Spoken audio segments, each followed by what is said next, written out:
Hi, everybody. I'm gonna go ahead and welcome all of you to this evening's event. My name is Mike Hsu. I'm the Assistant Director of the Gray Center for Arts and Inquiry at the University of Chicago. And this is our final episode, if you will, of our FARBAR series. It's featuring Kyle Beachy, Mark Gonzalez, and Alexis Sablone. For those of you that are not aware of what the Gray Center is, I'll briefly tell you that we are an organization at the University of Chicago that is tasked with supporting and instigating work by artists and scholars that is experimental or collaborative in nature, or ideally both. A little bit about FARBAR. FARBAR is one of several initiatives that we run at the center, and it is our newest one. It was started this year under the guidance of our interim director, Genwa Hayek. I often describe it as her brainchild that we are all lucky enough to co-parent. It's been an amazing program and really born out of this pandemic moment as a way of extending our platforms and our resources to artists and practitioners of all kinds all over the world. So I invite you all to check out the FARBAR page on our website and see some of these other amazing programs that we've done throughout the academic year. So this is the last one for the academic year, and we look forward to doing more going forward. Before I hand things over to Kyle, I want to take a moment to thank some folks. As grateful as I am for Genwa for creating this FARBAR situation for us. And it really has been something special and joyous to deal with in this year. I'd like to thank her as she is wrapping up her time as our interim director. What a year to be an interim director for any place, let alone a place that actually doesn't really do programming. But here we are reinventing ourselves in a way and doing lots of things on the internet. So thank you to Genwa. Thank you to everyone else at the Gray Center, Sabrina, Naomi, Zach. Especially big thanks to you all for supporting me and my interest in doing something with skateboarding. This has been exciting and a long time coming. Thank you as well to our colleagues at UChicago Arts for all their support and enthusiasm around what we do, including this event. And a big thank you to the Gray family for their continuing support of all the work that we do here. And now I want to say thank you and welcome to our host, Kyle Beachy. Kyle lives here in Chicago. He is an associate professor in English and creative writing at Roosevelt University. He also writes extensively on skateboarding and other things. He is the author of the novel The Slide and the author of the forthcoming nonfiction book, The Most Fun Thing, Dispatches from a Skateboard Life. Comes out August 10th. It's a good book, so I'm told. Wonderful writing. I'm cheating a little bit. I've got it. It's great. Get it when it comes out, everybody. Kyle, take it away. I will. Thank you, Mike, for being so instrumental in making this conversation happen. Thanks to the Gray Center here at the University of Chicago, or there at the University of Chicago. Again, to Genwa Hayek, to Zach Cahill for their support, and to Sabrina Craig for all the help that she has been. Welcome. Our conversation tonight is going to be guided by a single question that is neither new nor one that I believe we are going to answer. Like any good question, it's one that demands other questions that will lead us elsewhere, and others that will snake us back around to where we started, maybe spinning us in the process, which is to say, it's quite likely that our conversation tonight will fail. Fortunately, our two guests and I are all pretty well versed in failure. We are all three, in fact, profound believers in failure's virtue. Our question is this: what kind of activity are we engaging when we go out skateboarding? If we call ourselves skateboarders, how has that commitment to falling, to bleeding, to sacrificing other pursuits in favor of this one meaningless love of ours, how has this commitment informed our lives' other activities as artists, designers, teachers, parents, and partners, and all the other things that we are? Furthermore, why do we keep doing it? If indeed skateboarding's balance of joy and suffering has gripped us in some way, has shaped who and how we are in this and the other worlds that we move through, does that mean that we should think about it? Does that mean that we might even learn from it? Or is skateboarding one of those phenomena like God or death that resists our thought, that is destined to remain mysterious? Or finally, is it just a toy among toys enjoyed by those of us with the luxury of time? In any case, I am just exceptionally pleased tonight to have our two guests to share their perspectives on these and other matters. And to them, Mark and Alexis, I offer my preemptive thanks for wherever we go and however we fail in the hour to come. I should note that thoughtful biographies for each of our two guests have been posted on the Gray Center Farbar page. So I'm going to be sharing slightly more subjective introductions that will convey who they are in part by how I personally have perceived them over the course of my life, since after all, perception is a big component of what we call skateboarding. So first, in 2002, Alexis Sablone had the second best part in the Boston area skate shop Coliseum's film, PJ Ladd's Wonderful Horrible Life. In the 15 years between that debut and her first pro board for the LA-based company Weekend in 2017, she became a bit of a phantom in the skateboarding world, stepping into and out of the competition circuit that for years was the only real way for women and girl skaters to achieve any kind of income. She is an illustrator. She is an animator who holds a master's degree in architecture from MIT. And one of the best and most unforgettable skateboard sessions that I personally have ever had took place on a rainy afternoon in Malmo, Sweden, on an obstacle or perhaps a sculpture that Alexis designed. On Monday, she pushed with a crowd of Olympians between two rows of American flags billowing cinematically in a gentle and probably warm Los Angeles breeze. And 2 nights ago, she appeared on HBO's Real Sports with Brian Gumbel. Her pro boards, now with the New York-based company Alltimers, appear online and they sell out very, very quickly. And when Vice magazine asked me to name my favorite skateboarder in 2018, she was my immediate and effortless pick. And still today, there is no skateboarder alive whose footage I would rather watch than Alexis's. So here now is a video Alexis filmed and animated and scored during the quarantine with support of her shoe sponsor, Converse. Mike.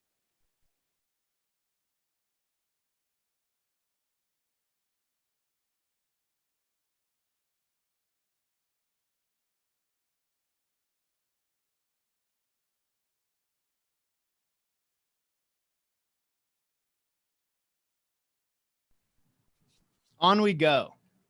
That's not failure, by the way. That's adaptation. All right. So that's technology. That's technology. Okay, Mark Gonzalez. Mark Gonzalez is a visual artist, a poet, and though it feels redundant to say as much, given how synonymous his name is with the activity and culture he has shaped and guided from the 1980s into today, he is a skateboarder. He is also a man around whom stories have accrued and been passed around like playing cards, legends, in other words, such as how in the days when the prevailing shape of skateboards were distinguished by very large tails and very small, useless noses, Mark would drill his own holes in the board so that he could mount his trucks and wheels farther back, thereby creating a nose where there was none, enabling him to invent a trick called perfectly the nose slide. In 2011, one of the big two American skateboard magazines officially crowned him the most important skateboarder alive, a title that among skateboarders will cause disagreement and debate because, like perception, argumentation and discussion are big components of what skateboarding is. 10 years later, and that magazine, like many fixtures in the fierce and fickle skateboarding industry, no longer exists. Mark, however, does, as you can see. And what's more, he continues to skateboard into his 50s with support from Adidas, Supreme, and the most recent and lasting of the several board brands that he's founded, Crooked. Now, tonight, I'm calling him Mark. But inside my and many other heads, he's always been the Gons. And I do not personally hesitate in saying that I have never spoken to anyone who has been anywhere near as influential on my own ways of seeing, moving, and frankly, being as he has. Tonight, however, I promise to speak of him as the person, Mark, who he is, rather than the legend that he's always seemed. So if we are going to skip his video, allow me to just take a moment to welcome and thank Mark Gonzalez for being here. Hello, Mark. Hi, how are you? Oh man, I'm fine. I'm okay. I'm doing okay. Trying to keep it together a little bit. So Alexis and Mark, thank you for being here. As you can see, our conversation, based on the way that it's been described, is pretty open-ended. We don't have a lot of check marks to get to. I've got a slew of notes, probably way too many notes for us to possibly get to. But I would like to start kind of simply, if we may, with a question for both of you. And this, we can go maybe Alexis first and then Mark, in the order that you were introduced. A really basic question that might get at some of the different ways that we as skateboarders relate to our skateboard over the course of a life, which is essentially this. Alexis, how much are you skating these days? And what is it like when you go out skating? What is skateboarding for you right now? Because I imagine, given where you are with your future Olympic reality, that skateboarding is kind of interesting for you right now. Can you tell us a little bit what it's like to go out skating and how much you're doing it? Yeah, I'm skating I'd say every day, or maybe, I don't know, 5 days a week. It depends on the week. And it is strange right now. It's definitely the closest I've ever been to thinking of skateboarding as like training, or I guess I'm trying to figure out what that what that means, because I have I'm going to Tokyo in a couple weeks, which is pretty, I guess, exciting but really stressful. And and I basically knew if I thought of skateboarding as training too early, I would burn out and lose my mind. So now, with like a couple months to go, I've been training, which kind of means just like, instead of getting stuck trying like one trick for 4 hours that I'm probably never gonna land, but eventually someday I'm gonna land, I'm just like doing 5 things over and over again. And which in a way kind of brings me back, I guess, even though it's a very different, it feels very different. It's like in the beginning when I first started skateboarding and I couldn't do anything, and I had like really rigid goals, like I'm gonna land a kickflip, I'm gonna do 100 in a row, and I'm gonna land everyone with 1 foot off the board. I was like, no, I'm gonna do 100 until I land one, or I'm gonna do this for hours. And I mean, so in a way it's nostalgia, because I'm kind of just like, all right, I'm gonna do this trick over and over again. But I'd say that feels very different right now than it felt like 6 months ago, which was 6-8 months ago, like the middle of the pandemic, skating like alone in New York. Contests were like far out of my mind, and that part of the pandemic felt so nice, you know, because it kind of felt like the first time in a long time where, you know, I could do whatever I wanted, which is kind of the best part about skateboarding. And right now I feel I've put pressure on myself. I guess there's no one else to blame, but right now I feel like I'm focusing on this training. So yeah. Well, it makes sense. I mean, everything you're saying makes perfect sense, both the where you are now and where I think a lot of us who were skating were during the pandemic, right? I mean, there was a real window there where it was sort of a free for all, I think, for folks who lived in cities. Mark, what's skating like for you right now? Like what's your relationship to it? It's good. Yeah, I have a question for Yeah. What are the 5 tricks you're working on? No, Kickflip don't give him front. away. Don't give him away. We don't want our competitors. Everyone knows. I mean, anyone in the contest, they already know him because it's been the same tricks. For, kickflip front 50, a little kickflip back 50, maybe a kickflip front board. I'm Like excited to some watch switch you. flips. I'm excited to watch you in the Olympics. So that's Yeah. Well. keep them Okay. secret. Okay. Well, who knows? I don't know. I'm Okay, gonna my come out with question's done now. all different tricks. Yeah. Oh. Top secret. What about you, Mark? How much are you able to get out and skate, and what is skating like for you right now? It's super fun. It's like I'm not practicing for any contests. I mean, I was trying to do a backside lip slide and my board broke, so that was a bit rough. But yeah, it's just no pressure. I'm not trying to train for anything. I don't have any demos coming up. So I'm just having fun, and I just skate for fun. Or not for fun, I skate to land my tricks, but when my board breaks, I can't make it, so and that's what it's like. Do you feel like, Mark, that you're doing maintenance when you go out? Like, are you maintaining trips? Like, is the impulse for you to do a back lip because, like, God, I don't want to lose this back lip, or does that not get at it? No, I had just did back lip, like a back lip, like near Columbus Circle, at this spot, and that was like, maybe, I don't know, 4 months ago or 5 months ago, maybe a year ago, before the pandemic.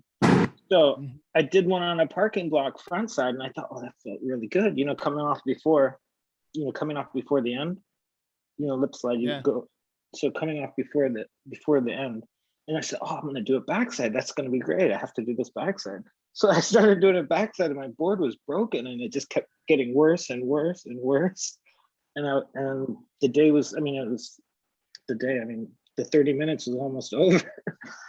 And you think you could you have landed it and broken the board and then like roller skated out? No, I kept going until it was like completely like going like that. It was like completely, in my mind, I was thinking like, don't put, just do a lip slide with both your feet in the center. And I was so, yeah, but you can do that, but you're not going to be able to, you need to come out kind of like how you lift over on a backside lip slide, come out before the end. You have to kind of lift over, I don't know. I don't know if I could have made it with the broken board. One of the things that we missed from the video of yours that we didn't show, for those people who are not familiar with you and your skating, Mark, is that often you are skating on what we might call unconventional skateboards. And so I'm personally super curious, like when you go out skating, like where you are and you're just squeezing in like, say, 30 minutes of a day, are you on a like kind of conventional popsicle board, or do you have a deep quiver that you pull from, or like what is your day-to-day skateboard right now? Well, it just depends, it's a little bit rough to have to skate. Like imagine imagine like you're like going to be in the Olympics, but you don't want to ride like what everyone else is riding. Or what are you gonna, how are they going to score somebody riding something that doesn't even make sense? So I don't know. Sometimes I like riding a normal board, and sometimes I ride a wider board. A lot of the boards I ride now are boards that I couldn't ride back when I was, like when I was trying to sell boards, or I had to ride what the people were going to be buying. I couldn't ride like anything I wanted, so I had to kind of keep you have to kind of, you don't want to miss what's happening. You don't want to be too far ahead, you don't want to be too far behind, you don't want to like be in the dreamland. You have to still kind of operate in a reality world where people understand you. So now I'm a lot older, so now I like to ride fantasy type boards with double points or different. So it's more fun for me to ride things like that. But if I want to do like a backside lip slide, my board, it has a nose with 2 bumps in the front, and it's like, I don't think I could backside lip on a curb and come out early on that. So then I would probably ride my Beamer, which is wide, and or another board. I don't know. It just depends on the mood I'm in and what board I ride. I like that. So we're going to get at some point into the question of the Olympics a little deeper, because this is the sort of world that we're living in right now, right? We're weeks from this thing that we know has been coming. And we've either been sort of dreading the fact that it's coming, or we've been excited for the fact that it's coming, or we've been pretending like the fact that it's coming is never going to happen. Like, the Olympics are this sort of moment that may or may not change skateboarding going forward. And there are a lot of interests who would like to see it change skateboarding going forward. There are other interests who would hope that it's not going to change anything, and it's only going to come and go, and skateboarding will remain what it is. Before we get into the Olympics per se, though, I am curious about competition and competitiveness. And in fact, the thing that ever set me off at all on my own curiosity for trying to think about skateboarding a little more closely than I did for the many years that I was just doing skateboarding is the sort of unique relationship that skateboarding seems to have to competition, right? And Alexis, one of the things that came up with you when we were talking a few weeks ago is that you were pretty upfront about the fact that you've always been a competitive person. I wonder if you can talk a little bit about that competitiveness with the kind of question like, would you be where you are now if you weren't as competitive as you are? Like, could you end up having the skill set that you have now, being the skater you are now, without that sort of competitive instinct? Or do you think that's been necessary to make you into the skater that you are today? I mean, I think it's necessary, but only because I guess when you say competitive, I feel like there's stuff that's behind that, not just competitive in the sense of skateboard competitions, which for all my competitive, it's I'm competitive if we're playing skate for fun, or we're playing a stupid board game and I just want to talk shit, or I've always been competitive, first of all, when there are no stakes.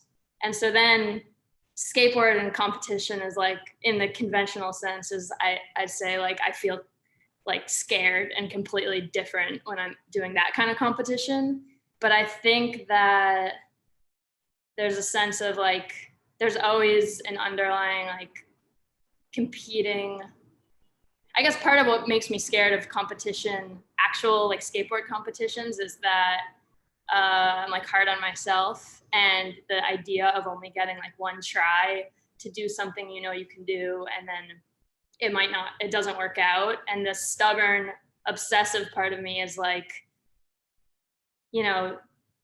which I think has fed so much of which is I think a necessary part of learning to skate and skateboarding every day, is it's you want to do it again. It's no, I can do that. I want to do it again. I want to do it again until it feels like I know it could feel, and I think that, so in that sense, I feel I'm competitive with myself, especially when, it's the difference between when you go skating and you're trying a trick that you do all the time, and then suddenly someday, because skateboarding's one day you're good and one day you're not good. That's how I feel. It's suddenly you can't do a trick you can do all the time. I have a terrible temper, and it's I have to keep doing that trick to prove to myself that I can do it, because I know I can do that trick, and it makes me go crazy. Whereas I have a lot more patience for, I'll still get mad because how I am, but unfortunately, if it's a trick I've never done and I'm trying something for the first time, it's there's way less pressure, it's when you actually land one or get close to one, it's so gratifying, and because you're not really expecting, it's a delight, so I think that I it's just part of who I am, outside of actually competing against other people, or talking shit when you're playing a stupid game against someone. It's more part of me is like a perfectionist, or like I'm just hard on myself, or I want to do what I know I can do to like get to that feeling where it feels good and you're like, okay, I can do it, like something like that. So I'd say that's without that, I mean, I don't know, maybe Mark has something to say about that, but It's super I feel fun. like It's a lot of fun to be able to just like land a trick right in front of someone that they're trying, and that, you just try it for the first time, just to look, this is how it's done.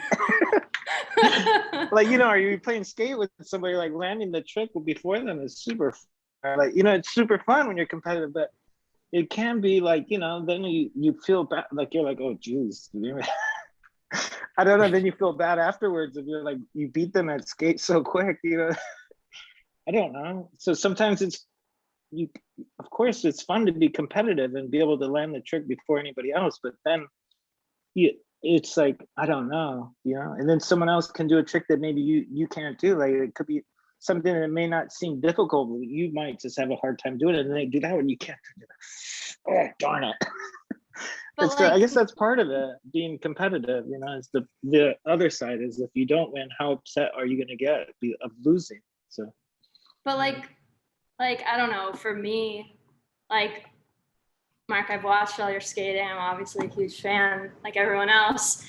But it's like when I watch, it's like I've never really skated with you in person extensively. So it's like when I think of your skating, I'm like, it's like everything I wish I could. It looks like it's like so improvisational. Like you don't know the next trick before you even do it. And then you just, and it's this like, it has this feeling that I think is part of what makes people get so excited. It's like, not to sound funny, but I don't even think it was called skate. I'm a lot older, so yeah. with the light turned down, let me turn that light off.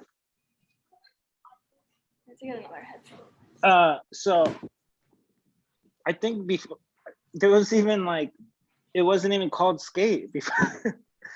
You know what I mean? Like, I don't know what it was, what it was we used to do, but it was like, you do this trick, then I do that. But it wasn't even skate. It wasn't doing letters. I mean, in basketball, it's horse, right?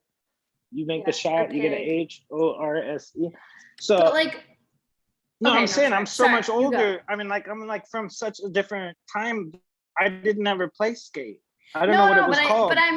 But I mean, outside of skate, it's like when you're filming a part, it's like, I imagine when you go skate, it's like everything's a surprise, and you're just like having, you're just like feeling the streets or something. It's like when I go skate, I have like meltdowns because I'm like, I have to do a kickflip backside tail slide, and I can't like picture you doing that. But then in my mind, I'm like, but don't all skateboarders do that? So I guess I'm asking, like, do you do that? Yeah, I mean, the backside lip slide just the other day, I was so upset I had to get it. Well, you didn't say you were upset. You just said your board broke. But that's what I'm wondering. Yeah, like, I was were you like upset. swearing and throwing your board? No, I do. Like, I curse now too, and like it's. I mean, like, I mean, like, it's you're. I mean, I'm 53 years old. I'm riding a skateboard. I mean, if that's not something to laugh at already. Like, now he's like cursing, like, fuck. One of the places where it feels like competition is like part of the story that I understand, Mark, about you, and please correct me if I'm wrong, is a lot of it comes down to like the period when you and Nadas were kind of going at it and sort of like mutually kind of laying the groundwork for what became, for the rest of us, street skateboarding, right? Like, do you remember that your relationship with Nadas as being a competitive relationship, or is that not accurate? I don't know. We like, I think we improvised off of each other more like jazz musicians, or like we add this to it, add that to it. It was with me and him, it was more like that. It wasn't so competitive. Maybe I remember one demo, it kind of did get a little competitive, but I don't know. I mean, I don't feel as though it was ever competitive with him. We were more excited and working off of each other. But yeah, maybe we did play skate, like our version of skate before skate. I don't know.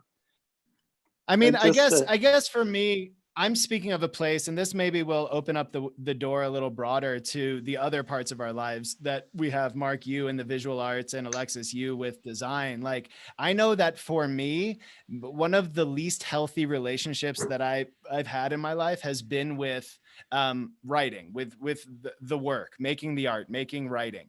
And I think a lot of that for me has been because I've been like competitive, and thinking like, if I'm not succeeding as a writer, there's something wrong with me. And so like skateboarding for me has in some key ways been the part of my life that's not competitive, right? Like for me, it's been that outlet of like, oh, I can go and do this thing, and it doesn't matter that I'm not as good as I used to be. And it doesn't matter that like I have a bad kickflip, or it doesn't matter that I'm going to lose at skate because I'm going to have a good time doing it. And so I guess one of the questions I have is like, given that you've both kind of copped to being competitive people on a skateboard, either with yourselves or with the people around you, do you feel that in the other realms of your life? Like, Alexis, do you feel that with design and the parts of you that's given to these visual projects and sculptures that you make? And Mark, do you feel that in the visual arts? Like, do you feel like you've got kind of nemesis in the art world that you're competing with? Mark, would you go first? Yeah, I put my thumb up. I want to talk. Yeah, go get it. Definitely, but now like sometimes I like have something in my head that I have to create. You know, maybe if it's for like someone's asking me to do something, I try to figure out how quick I can get it done and how little of a mess I could make. I don't want to make a big mess because I don't want to bum anybody out. Yes, I want to keep it clean and do it quick. So I like build types of things in my head, you know, like a type of competition with myself. Like, how quick can I do this and make as little a mess as possible? So, and that's kind of like, I don't know, or I don't know. It's hard though, because then I'll say like, how quick can I do this and how little of a mess can I make? Then I'll go to it, right? And then like I'll be midway through and it's like, oh, yeah, that looks good too. It's just, and then before I know it, I'm like on making something else and not doing something that I was asked to do, which is the essence of skateboarding, kind of, you know, like it just kind of goes, and then before you know it, you're doing something else. What about so that's you, what Alexis? happens to me. Can you hear me, by the way? I had to take my headphones off because they're charging. Okay. Yeah. Yeah, I'd say it's like a curse. I don't know. It's like, I think the way Kyle, you said you were with writing. I mean, I'd say it's close to what I was saying with skateboarding. Like it's not like it's not competing against other people. It's more like this thing with myself. Like I feel like I'm a perfectionist, and that's like maybe what makes me sometimes succeed, or at least follow you know, it's like kind of good maybe, or I tell myself sometimes when I try to be different. But it also makes me like everything I love and care about, like things, I mean, basically just art, design, skateboarding, like that stuff. It's like there's also like not to be like melodramatic, but there's like a painful part too, where it's like at some part of the process, I hate what I'm doing so much. And it's like every time, you know, it's like every time I've ever filmed something with a skateboard, there's like inevitably a part where I'm like, I hate skateboarding. Do you ever focus a design? You know, like people, like you get so upset you smash your board. Do you ever like you're like in the middle of doing a design, you're like, oh. Do you ever focus something you're working? I never focused a piece of paper or a skull. Like focus pencils over my head, or just like stab myself in the cheek. No, I'm just saying, like, you know, no, do you ever like say like screw this? Maybe that'd be a good exercise. No, it's not so exciting. It's more just like I don't know, just like with design stuff, it's like, you know, like there is no right answer. There's no perfect, but basically whatever I'm thinking of, I'll convince myself it's like, you know, when it doesn't feel right, I guess, you know, like when something's not clicking and you're like, and it's like, I'll just keep working, you know, because it's like, no, that's not I'll just be unhappy with it, you know, or it's like I love it in the beginning. And it's the same way with skateboarding when you're just like when it's just the idea of it, you know, like there's It's like a nothing hard better- flip. Well, no, yeah, like well, there's nothing. It's like better- everybody's doing hard flips, and it's just like it just doesn't feel good. Why do I want to do it? And then you end up doing Yeah. the hard flip, and it was, he can do the hard flip. Did you see him do his hard flip? Watch him do a hard flip, and you're out there doing hard flips, and it feels terrible. It And then does you feel realize terrible. what you really wanted to do was an impossible. So you start doing impossibles.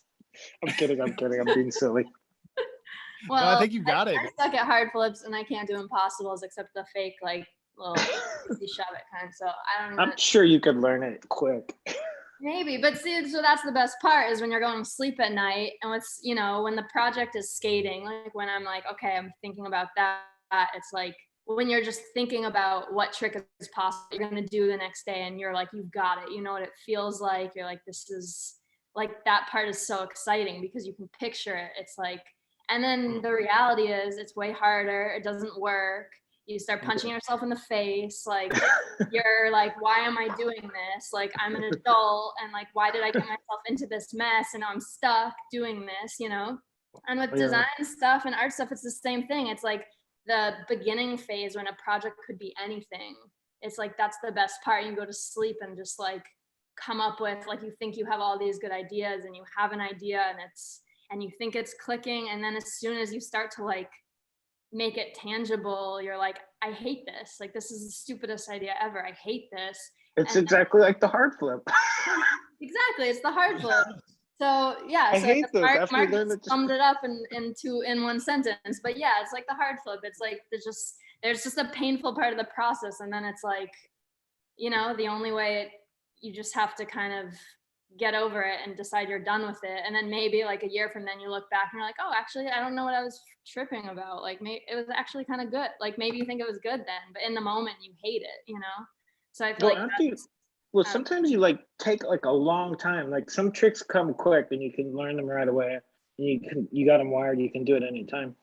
And then some tricks take a long time to learn. You know, it just takes a while to learn. And you finally learn it, and you go, "Why did I beat myself up over that trick? I mean, now I can do it easy, and I never do it anymore.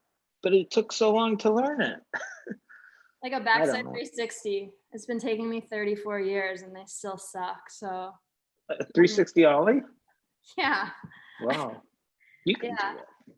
I can just do I the- like when you did the kickflip on the HBO show. You did the kickflip over the I thing. do- see kickflips I've had. That's like the one trick where I'm like, I have a kickflip. And Yeah, then most of the other ones are like, depends on the day.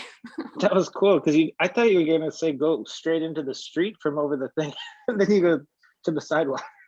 Yeah, go, I because gotta- because I filmed, that was the first bump tour I've ever done at that spot. But then we were there with the HBO crew and I was like, it's 7 a.m. I'm not gonna jump this bump to bar right now. So I'm gonna do something that approaches it. And then I'm just gonna go into the street and you can cut to the real thing. I don't know if they I did. like the way you explained it too. I Oh, think that could be a future in skateboarding. what? Explain like, your thoughts. Just talk out what you're gonna do. Like say like, okay, I'm gonna like frontside 180 ollie, but my body's gonna stay forward. I'm gonna kick flip. It's a hard flip. Like a consultant, like you could. Flips are the theme of the evening. No, I'm just saying, like, talk things out. Like, okay, so what I'm gonna do is like, People do the that all lights- the time. That's like the every. light's gonna be red. The light will be red. Okay, this hill. I'm coming down the hill. This light's gonna be red. My friends are gonna be here to stop traffic. I'm gonna go straight through this red light. You're gonna watch me do it, and then cut to the person doing it. I don't know. I feel like that's what goes through every skater's head. Or you know, when someone's like trying a trick and then they're talking to themselves when they're trying it, and Yeah. they're telling the filmer, they're telling someone exactly that. They're like, I just gotta turn my heel a little bit. I got it. I'm just gonna go. And then it's like Yeah. they're dictating something, and then Yeah, they- but have you had the time when you like think you've got it? You go, I've got it this time. This one's a make, and boom, yeah, it happens to me all the time. you get hurt. That hurts. All the time. Yeah. But yeah, I don't know about I don't know about creativity failing. When you failed, like being creative, you know, like spilling paint or making a mess. I don't, you know, I don't know what I'm trying to say, but you know, I had a dream with skateboarding in it last night. I mean, I can't remember the last time I had a dream where there was actual skateboarding in my dream. I must have been nervous about being on this thing tonight, so it was trippy. Do you remember the dream? Can you tell us about the dream? Yeah, I did a frontside blunt slide really slow, and it was like on the thing that was like, it was like a, it was like, you know, where you could really like stick in there, like lock in. So I did a frontside blunt really slow, but I slid very slow and then popped out big, and then I landed it. And then I go, oh shit, my camera didn't get it. I go, oh, that fucking sucks, you know, because I like to video my trips that I do. And I go, fuck. And then my friend, he's an artist, he doesn't skateboard at all.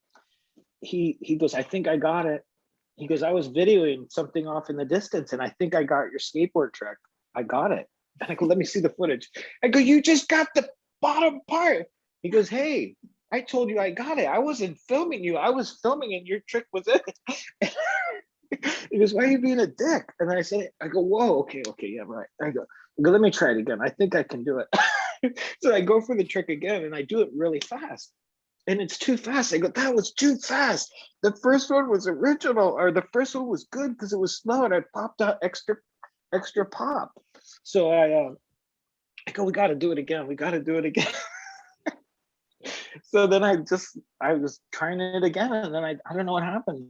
I think I woke up, or I don't know. It was one of, like, I don't have skateboarding dreams very often. It was pretty trippy. So look, I almost hate to interrupt this, but one of the things that it seems to me that we've seen here is that the reality of our approaches to making art and the way that we think about our creativity, the way that we are haunted by our dreams for skateboarding and for creativity have something in common, right? It seems like it would be foolish to say that either of you draw a line between your creative practice and the way that you approach skateboarding, right? I mean, skateboarding quite literally infects our dreams and it affects the way that we see ourselves and the way that we make our art. Now, for the sake of getting at the issue at hand, I do want to talk a little bit about the giant international historic contest that for the first time in the history of its very long history is going to be using skateboarding to reach its audience this year. And I do want to touch on the Olympics. And Mark, if we can, I know there's always a risk at quoting you back to yourself because you are a person who is spontaneous and you are a person who takes a conversation, it seems to me, and runs in the direction that the conversation goes. But I do have a short quote here that I want to throw out to all of us and see how it feels. And the quote, Mark, this comes from one of the abnormal communication videos, the first of those three.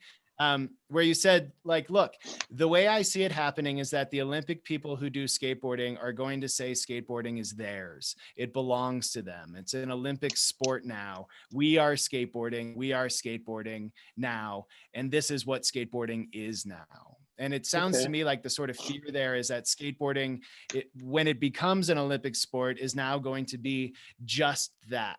And I wonder now, a few years later from that, if you continue to feel that way about the Olympics, like, do you think there is a risk of the Olympics fundamentally changing the way skateboarding exists in the world? I don't know. I mean, well, the original Olympics, there was a section in it with arts, with more art in it. Right. So there was music. It wasn't just sports. It was the Olympic. There was more to it. It wasn't just sports. It was more arts. Right. There was more art involved. But I do feel about it. Yeah, like, I mean, imagine like the first cricketers, you know, or like any type of sport, you know, as soon as it becomes set, and then people start doing it, like you do something else, and it's just like, that's not the right bat you should be using. That's not a baseball bat. Then there's going to be conflict if people do things, like who's to say what you can go up to the thing and hit the ball with, I mean, I'm just saying, it's like people want to like hold on to things and like say it's theirs or how it is or what it is and label it, say what it is, it's theirs, it belongs to them, this is the way you should do it. Then it's everybody, like, I mean, you have to run the bases. I mean, what running? I don't need to run anywhere. I'm fine where I'm at. You know what I mean? Do you get what I'm saying? Like, if I'm fine right here at home base, what the fuck do I need to run around the field for? I'm fine right here. So, it's the same type of thing, like as soon as it's in the Olympics, it's like either got to be like the street course, it's got to be the vert, or it's got to, I mean, like if they would do anything, they should do things that have like a definite thing, like, like start to finish, who can get from the top to the bottom the quickest. And then, that makes more sense. I mean, how can you judge street skating in the Olympics? Man, really? Or vert even, like, I mean, like, I don't know. I mean, what if one person drops in and doesn't do a trick, but they're having fun? Right. And so, Alexis, you know this because I mean, not to harp too hard on the kickflip frontside 50, but you at some point in your contest career, like realize like, oh, here is a trick that does well. Like, here's a trick that is going to succeed. And it's one that you have essentially dialed as far as I can tell. What do you think about this kind of risk of skateboarding becoming quantified or become, regulated, that this is worth this, X is worth Y, and that's how skateboarding works? Is that a risk, do you think? Well, I mean, first of all, I discovered I could do kickflip front 50s before I was doing contests. And then it just good. Conveniently, I was like, well, this is like a freak trick that for some reason is easier for me frontside than backside. And no one else. And switch for the record, right? I mean, you've got them switch as well. I wouldn't say I've got them, but I can do them. But yeah, I mean, to me, it's like, there are risks and there are things that I fear about, like the aftermath of the Olympics, or like, but even if the Olympics weren't there, just like the future of skateboarding, kind of, it's changed so much. And the 25 years I've been skating, I'm sure, I don't know, since Mark's been skating, has changed even more, or since you started, Kyle, like, but I mean, I think that it's like the Olympics cannot fundamentally change like what skateboarding is. I feel like it could change. The part that I don't like is that it could change like the motivation for why some people start skateboarding. It's like back when we started, the idea of starting skateboarding because you want to be an Olympian is like ludicrous, because someone would shake you and be like, hey kid, like there is no skateboarding in the Olympics. Like, what are you talking about? So, I mean, it's like, I think that in the future, someone, instead of like, being the thing that you have to, talk your parents into getting you a skateboard, or like steal a skateboard or start skateboarding somehow because no one wants you to. Now it'll be this thing where it just like feels like there's this like path to glory and success. And that's like very weird, but just because like some kids might start skateboarding with that in mind, I mean, maybe that's a person that never would have skateboarded in the past, because they would have like gone and been a football player or something. I don't know. But there's still going to be a bunch of people that start skateboarding and don't think of skateboarding as just competition and want nothing to do with that. And just because skateboarding is on TV and in the Olympics or whatever, that can't change. That won't necessarily like change and affect everybody. It's like if someone wants to skateboard and sees it, and they want to like watch video days or something, they're like, no, this is skateboarding, that's not skateboarding. It's like, I feel like, and even before the Olympics, I feel like skateboarding has, I feel like I used to be able to like name all the pros in skateboarding. It's like skateboarding was like this more like contained thing where you're like, this is skateboarding. And I feel like now even without the Olympics, it's like exploded beyond that, where I'm like, well, like to some people, this is skateboarding, and to some people, this is skateboarding, and to some people, this is skateboarding. And it's like, I can't even keep in my head, like what all those things are, they're just, it like means different things to different people. So yeah, if like part of that group in the future is like skateboarding is about getting a 9 club and doing a kickflip front 50 on a hubba, I mean, like, okay, I don't know, that's like them, but someone else is still going to be there skating like a curb on the street and be like, no, that's stupid. This is skateboarding, So I don't think any contest or any, it's like no matter how skateboarding changes, I don't think there's a way to change everyone's mind to only think one thing, like, okay, now this is skateboarding. Like Mark said, like change the bat for the cricket bat or whatever. Like there's no way to do that. There are like infinite bats, I mean, I guess what I do worry more about is like less like what the person that starts skateboarding thinks about and more like how it's going to change like the industry. Cause I guess, I worry about like, if like skateboarding there's a lot of like there are a lot of big companies in skateboarding now. And a lot of people, even if the people immediately working with skateboarding are skateboarders, who's their boss and who's their boss and who's their boss. So at some point, like if it's the money or whatever, the power is in the hands of someone who doesn't know about skateboarding personally, they could see the skateboarding on the Olympics and think, well, that's where our money should go. That's the only thing that's important. Why are we paying all these other people to just mess around in the street? And then like, that still won't erase all those people from skateboarding, but like, I think that could really, I just can't wait to see if it's going to be exciting or not. I want to watch it. I'm excited. You're excited? For sure. I'm nervous. If I could be in it, I would. If I could do it, I would be in there too. I would be doing it too. That would be. I can't picture that at all, but that would be amazing.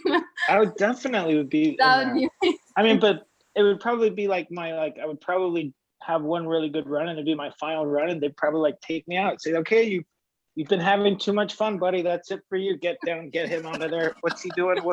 That's not even a skateboard trick. What's this guy to get this guy out of here? You'd stump all the judges. They wouldn't know what scored. They wouldn't know if it was a 9 club or what. No, I would have fun first. I'd probably like have fun, do my run, be serious, win the gold. And then I would just be like, watch this. You got to see this. Watch me screw this shit up. Watch this. Bah, boom, boom. No, it'll be fun. I'm excited to see it. As a kid, my favorite thing, I like those jumps, the ski jumpers, where they like go, whoo. It's like Nordic, I think, or they like jump and they're like, they look level with their skis. They like hold their skis like that and fly. Yeah, that's super cool looking. I like that.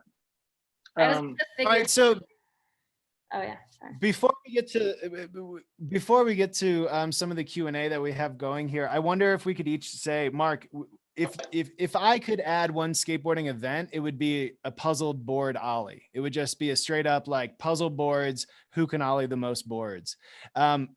Mark, if you could add a skateboard Olympic event, what would you add? Who could take apart their board and put it back together the fastest? That would be like I think that would be that would be a good event to like judge and to see and to witness. See these buffoons do their boards. I like it. Alexis, you have one you would add? No, I'm thinking too much. I don't know, because my first thought was, well, how many boards can you ollie long? But that's kind of just your idea, but like lengthwise. Well, let me just ask you this then, because you had a fiver in the HBO series. What's your max? What have you max ollied? Have you sixed? Yeah, I've sixed. And I think that's it. I don't think I ever got to 7, maybe like 6.5. Like when you turn the, one board, like, right. Like 6 plus like, some little like debris on top or something, but never 7. Right. 7's like to my belly button. So I don't know. I'll blame that. Yeah. Except, there are plenty of short people. 7's a lot. Do you think taller people ollie higher?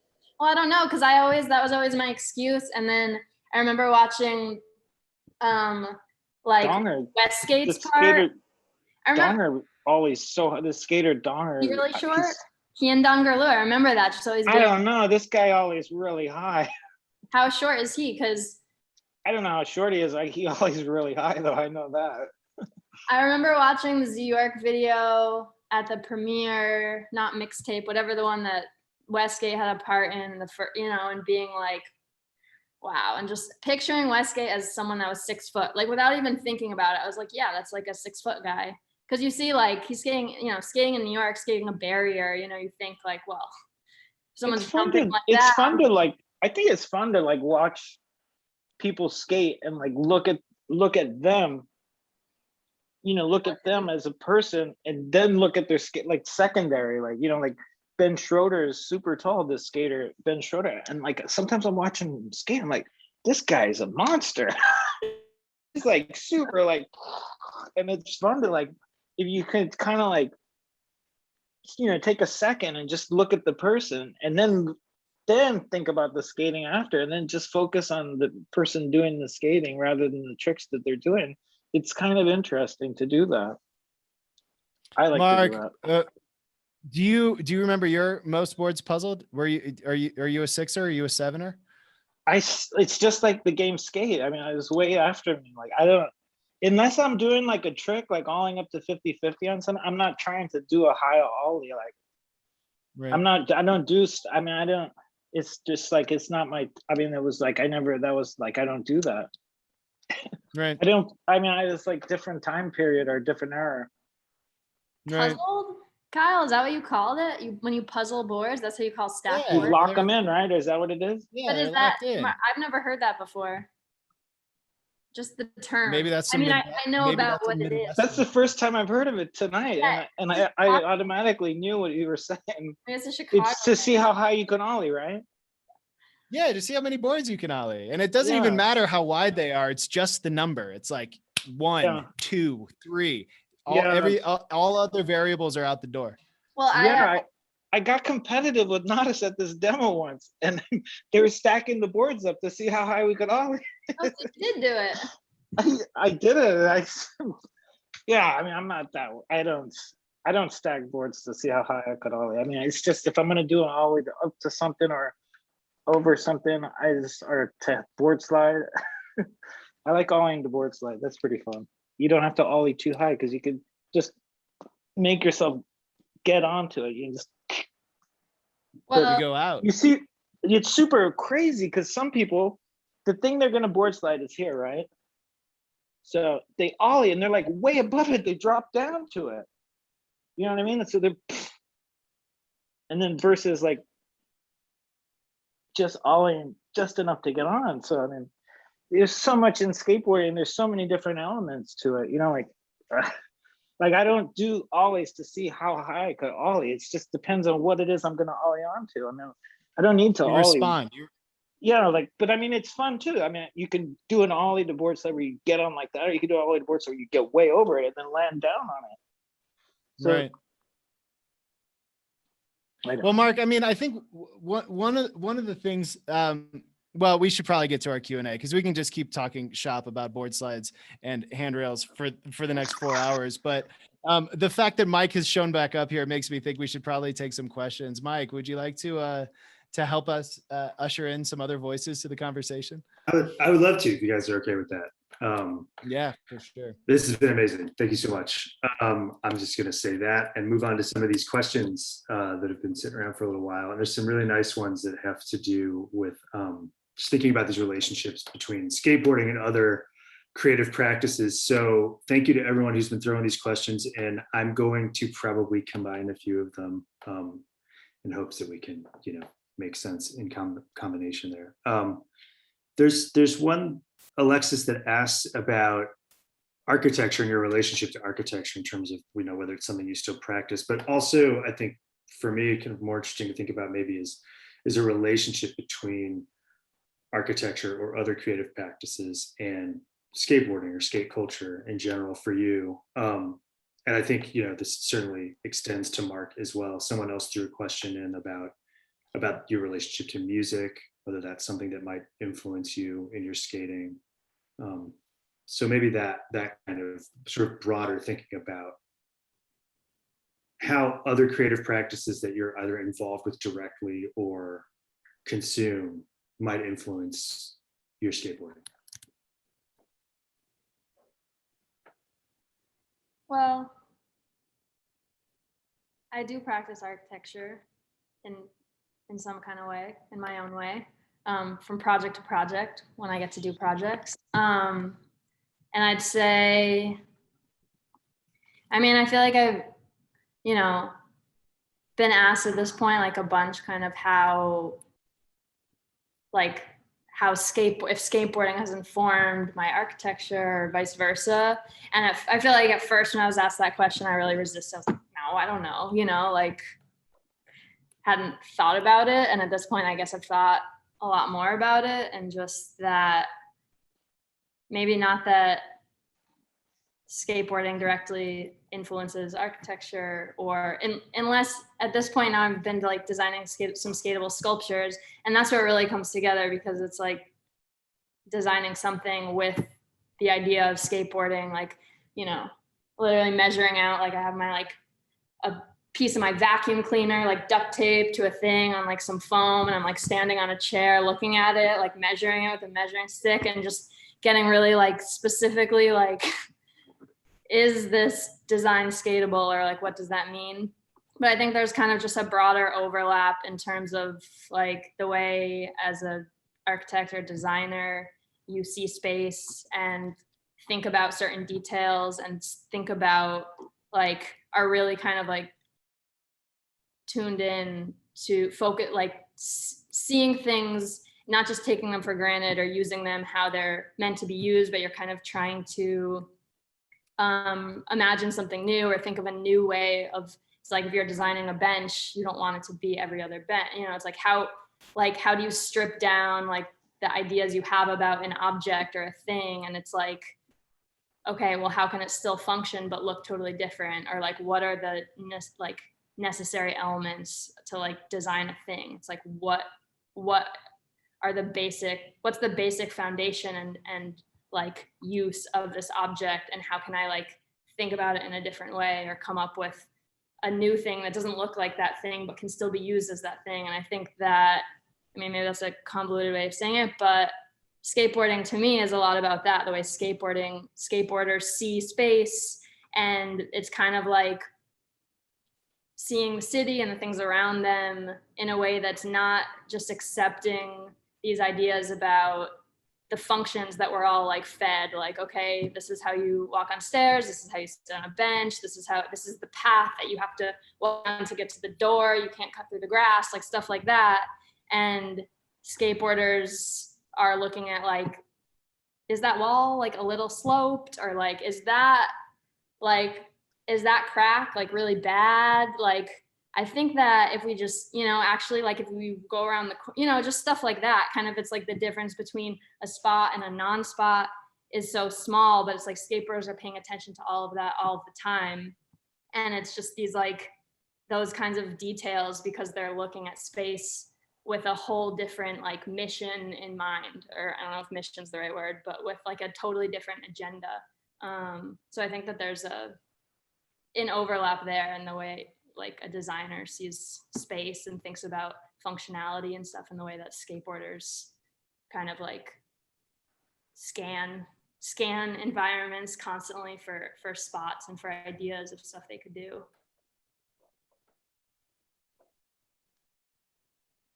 Mark, do you feel like your visual art is, do you feel like you're someone who the relationship between your art and your skateboarding has always been like, that border seems like it's a hard one to draw, right? Like that when you're skateboarding, when you're moving through a city, when a camera is on you, you seem to be someone whose art as performer seems to always be kind of like, if not on, then almost on. In this video that we weren't able to show tonight, you say a thing, which is that like, it wasn't until you were 50 years old that you could think of your art seriously and think of it as fine art. Do you feel like now in this more mature phase of your art making, in your practice as a painter or as a sculptor, do you feel like there's still room for skateboarding to find its way into that art? Or does thinking of it, do you think of it more seriously or differently now? I mean, is there still room for skateboarding in your creative practice? I don't know. It's I think so, yeah.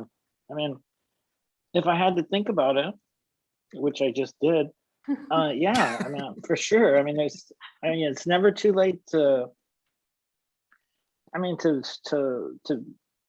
don't know, to be, you can always be inspired by something new, or something Yeah. can change your mind, you get used to seeing things a certain way. I mean, something can happen and all of a sudden things that you think are a certain way aren't that way anymore because you've seen something new or you Yeah. found a new material that you can create with. Yeah. Yeah. But I had a question. Have you seen those yellow like bus things in Brooklyn near the people skate them? At the bus station? Yeah, They're like Yeah. those are cool. Have you skated those? I've just walked by them a bunch of times and I've like stood on them, Yeah. and just Yeah. thought, because I think, what is it, like Eli did it switch.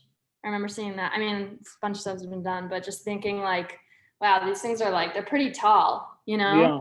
I guess I always thought like, what if maybe I could like ride up and like when I'm almost not moving, like do a kickflip and land back on and go back in. Like, is there anything I could do for this spot? But I just thought about it. I'm sure actually trying it would be a lot. I was thinking about it in terms of like design because Oh, it seems as though they're made like to Yeah. stop buses from like, or to like direct the buses the way that they go into the parking lot or the way they turn around and stuff.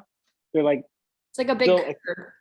yeah, it looks like a big, I don't know, Well, but it kind of looks like, I don't know, it kind of looks like it looks artistic in its own way, but I don't think it was meant to be. I mean, I think you Yeah. could just take those and put them in front of the Met and people would say, that's fabulous.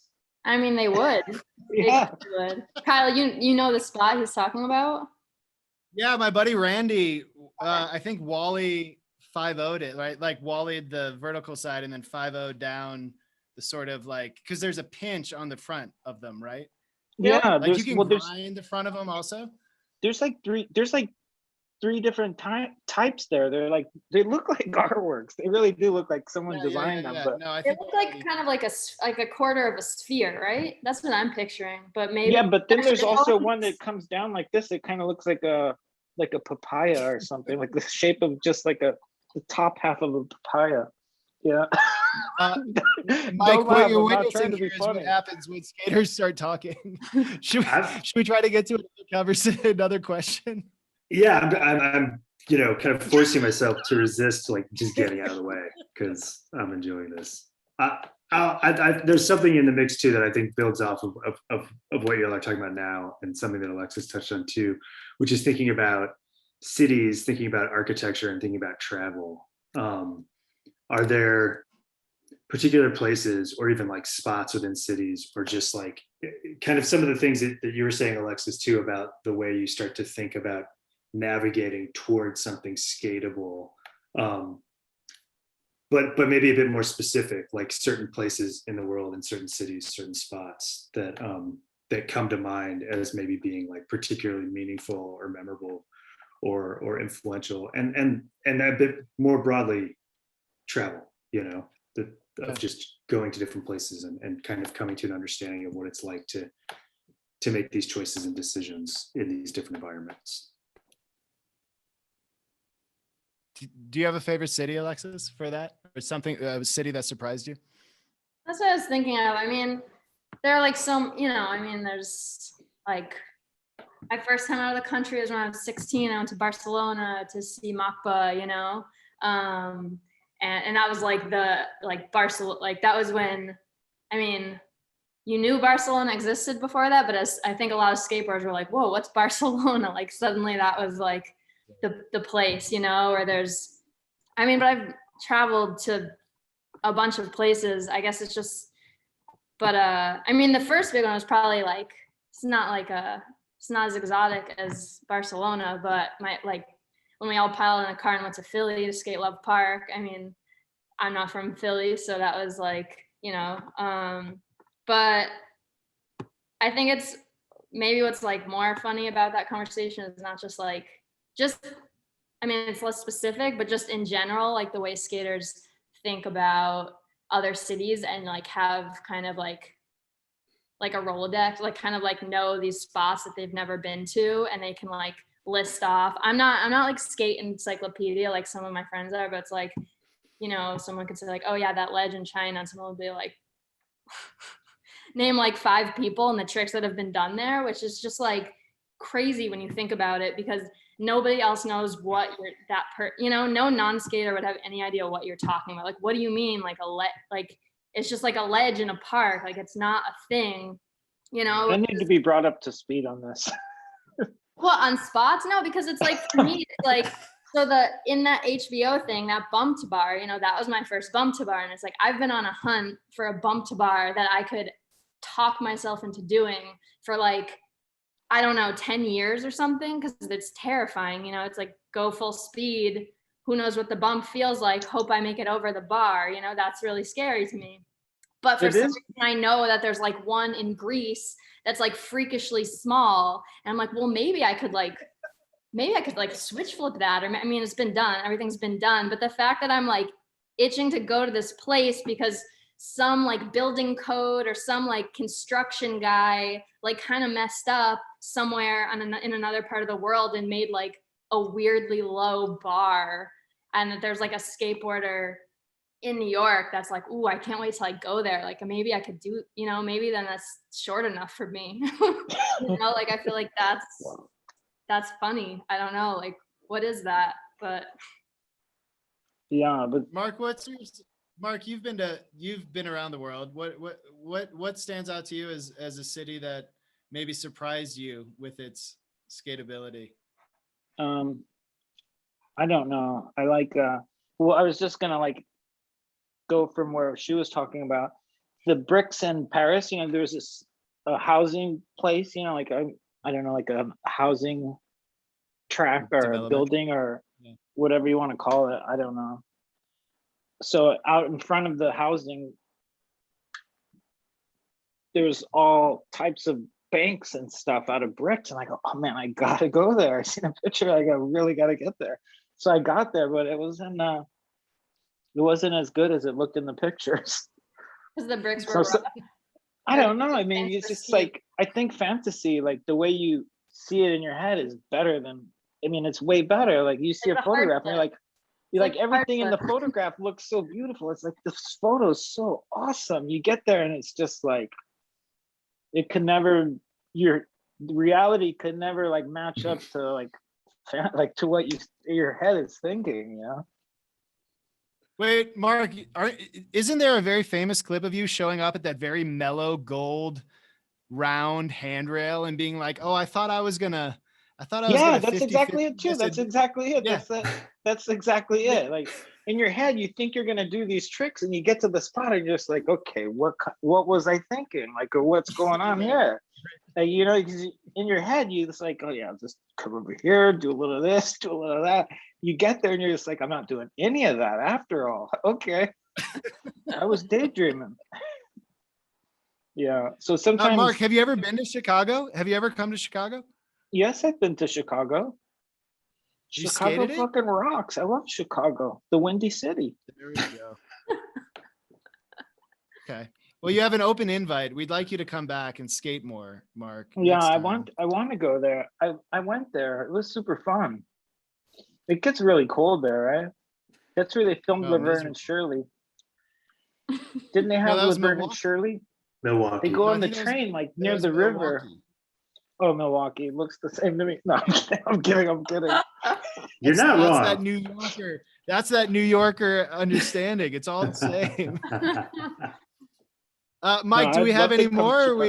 Are we wrapping ourselves up? I'll throw one more at you guys, and then maybe this is where we end. But this is something that changes gear a bit. But I think also thinking about it in context of the Olympics, and also like, bigger brand sponsorship right? Like with you guys too, it's, Mark, your relationship with Adidas, Alexis with Cons, like, there's these kinds of more expanding kind of opportunities to be out there in the world as skaters. So with that in mind, this is a question from Jen for all the panelists. How has skateboarding been at the forefront of giving voice and visibility to marginalized identities? And what else could it do to improve representation? Kyle, this also brings to mind a little bit some of the things that were part of your panel at the last session of Pushing Borders. Yeah. I don't want to answer that first, certainly. Mark, I had a whole thing lined up to ask you about skateboarding's past and where we've been and so on. Maybe another way to word this is what is your take on the way that skateboarding, at least in the last 10 years, has become an activity for a much kind of broader swath of people? What is your take on the hopefully increasingly and ever more inclusive world of skateboarding? Where do you think we go, and how do we do more of it? And what does it feel like to you to look around and see so many different people skateboarding these days than it used to be? I think it's awesome. I think it's really great. I mean, like watching and I mean, I think it's great. Like Alexis getting the shoes and like saying that this is her royalty are getting paid, like, I mean, that's amazing. And it, it's sad that it took that long, but it's awesome that now she's getting what she deserves. And I think it's opening up, a lot of people, like lots of people are allowed to just be themselves, who they are, and not care what people think, and people still respect them and still want to buy their boards, because it's just, I think it's like an awesome, I think it couldn't be better right now, skateboarding. And it's in the Olympic too. It's going to be an Olympic sport, so that's even awesomer too. So I don't know. I think that it's going great in skateboarding. People can do their own thing. They can do, DIY spots, or go to the skate park, or not skateboard and still call themselves a skateboarder. No one's going to care. Yeah. I don't know. Alexis, what do we need to do better? Or what's next? Like, how do we keep going? I think like more and faster, just kind of in terms of, the types of people we as like skateboarders as an industry, like support and just in any way, like, or show, like in the pages of magazines, for example, in the, on the covers of magazines. I think like it has changed so much. But I think that at the same time, it's like, I feel like if you had asked a skateboarder 20 years ago, like just some guy skateboarding, like, oh, is skateboarding inclusive? Is skateboarding for everyone? It's like, the line has always just been like, yeah, like skateboarding's for everyone, because it was just kind of, but it's like, depending on who you ask, it's like, because that person might have been thinking like, yeah, like from a traditional, like skateboarding's not for jocks kind of standpoint. Like, yeah, like skateboarding's for everyone, and that it's like, you don't have to be built like a football player to be a skateboarder. Like skateboarding's about something else. Like, so skateboarding's for everyone, but skateboarding, like anyone could skateboard, but it, it like wasn't really for everybody. At the same time, it's like, just look at any magazine or any video and you're like, wait, why are these all guys, and like a lot, like why am I looking at a bunch of, I mean, not all white guys, but it's like, it was definitely overwhelmingly like one kind of thing. And so if you ask someone that looks like that, like, is this inclusive? I'd be like, yeah, like skateboarding's for everybody. It's like, if you had asked someone else back then, it may have been like, oh, well, I get like bullied at the, I get called a poser just because I'm like a girl carrying a skateboard or something. And so I know there were so many girl skaters when I was a kid. I liked Laura Thornhill. I liked Vicky Vickers. I liked all of them girls. They were awesome. I mean, but girls have been in skateboarding for so long. Girls have been skateboarding for a long time. I mean, there've been girl Right. pro skateboarders before. Yeah, but like, in what documentation do we have to like show that history? I you know? don't know. I Because, like, seen them live. no, I seen them you're- live. When I was a kid watching the skateboarders, I was going, oh my God, that was awesome. They're doing these things with Yeah. the two skateboards, and I couldn't go to sleep at night.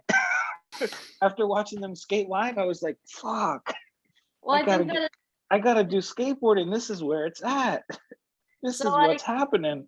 so then you saw it right, you were Yeah. like, I don't think it's like you saw girls skating and that was inspiring, and it's like that's something I Yeah. always think about, because it's like just the idea that like I'm a girl skater, I should only be inspired by other girl skaters. It's like I hated that when I was little. It's like, Yeah. it's like, well, I mean, Alyssa's cool, but like, what if I want to watch Brian Anderson's part? Like, no one can Yeah. tell me who to be inspired by. I Like, thought Tony yeah. Alva was a girl because he had long hair. but not everyone saw it that way, Like Yeah. for every person that was like you, I think there were probably a lot of other people that were like, what are you doing on a skateboard?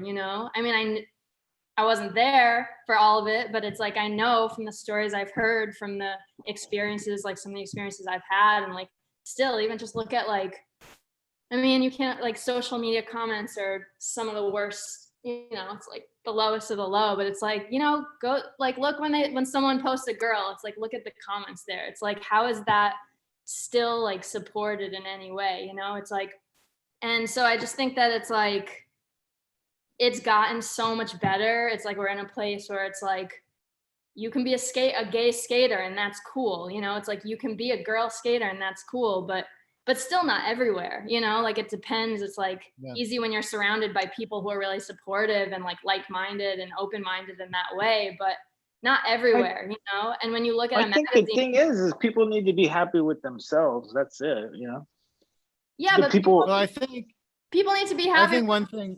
What? Go ahead. Sorry. No. Go ahead. No, I just want to say like that. Yeah, people need to be happy with themselves, but no one can exist in a bubble. And so much of what we say we love about skateboarding is like, if it weren't for the community of skateboarding, like we wouldn't be here right now. I wouldn't even know who any of you were. Like we would have just been alone in a bubble somewhere. So it's like to have like a community and that support, and to be kind of like, it needs to be drilled into everyone's head that's starting. It's like, it's not just about like, skateboarding really is for everybody. And if skateboarding was only about like who can do the best, sickest, like biggest trick, it's like then who cares, like then I don't want to skateboard if that's all it's about. So it's just kind of like, I don't Is know. skateboarding all about losing, or is skateboarding all about winning? Or is it Neither. about Well, that's a failure? good question. It's about failure. I mean, I right? think- That's what it's about. I can't wait to mean, get I up here think- and fail.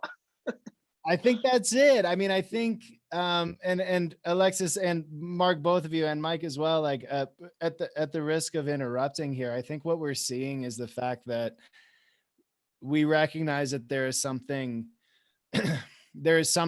about skateboarding that, whether we call it spiritual or not, it infects the way that we go about seeing the world. It infects the way that we go about making our work. It infects the way that we dream at night and that we can talk to each other as strangers. I think what we've tapped into here at the end is the fact that there is still quite a bit of promise that needs to be realized, right? Like if indeed it is this big infinite thing that infects us in the ways that it has, then we need to continue to do some work to ensure that that everyone is able to access it. And that's it, right? We've got a ways to go. Mark, I have exceptional gratitude for you taking the time to be here with us tonight. Alexis, I likewise am just thrilled that you were able to be part of this conversation. I'm winding us down, Mike, because I know we're at 90 minutes here and we could go on for quite some time. The last things that I want to say, first of all, are good luck, Alexis. Like, Yes, get my it. God, Yeah. kill it, So- Good go, luck. crush it. All right. We are going to all be cheering. All 100 some people who are here tonight want nothing more than for you personally to win a gold medal. And Mark's going to come to Chicago and we're going to watch the Olympics together. And it's a big Yeah. Hey, if we can make that happen, if we can get a Gray Center watch Alexis at the Olympics. no, then- no. I mean, Mark should definitely go to Chicago, but I don't want to hear anyone talking about watching me. I'm already nervous enough, you know. No, we're definitely not going to no, watch you. no. We're definitely not going to put it up on a big projection screen and share it with all our friends. Definitely not. This is amazing. Kyle, thank you for bringing this situation to us. Chicago is lucky to have you. So psyched for this. So psyched for more to come. I can't So wait psyched to for read your book. Yeah, me too. Oh man, it's in the mail. It's coming. It's In the coming. mail, or- Coming. Send us early copies for doing this. Yeah, it's fantastic, and I'm excited for everyone else to get their hands on it. Mark and Alexis, thank you so much. I Okay, hope we see can get you you guys. guys to Chicago and do more stuff.